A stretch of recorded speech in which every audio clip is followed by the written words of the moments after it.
নমস্কার বন্ধুরা, আজকে আমরা রিভার্স লুকআপ দেখব ইনডেক্সের সাথে ম্যাচ ফর্মুলা ব্যবহার করে। তো আমার কাছে এমপ্লয় আইডি আছে ডান দিকে, আর আমরা দেখতে চাই নেম মানে বাম দিকে। তো আমরা এমপ্লয় আইডি বিশেষে নেম বের করব। তো চলুন দেখে নিই।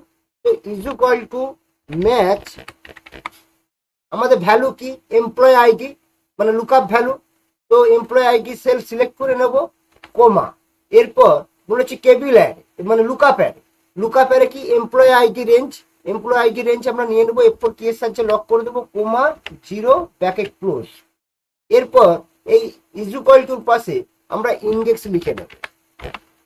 লিখে নিয়ে আমরা অ্যারে অ্যারে কি দেখতে চাইছি, নেম দেখতে চাইছি। তো নেম রেঞ্জ আমরা সিলেক্ট করে নেব, এরপর F4 কি এর সাহায্যে লক করে দেবো, কোমা, এরপর ব্র্যাকেট ক্লোজ করে দেবো, এরপর এন্টার।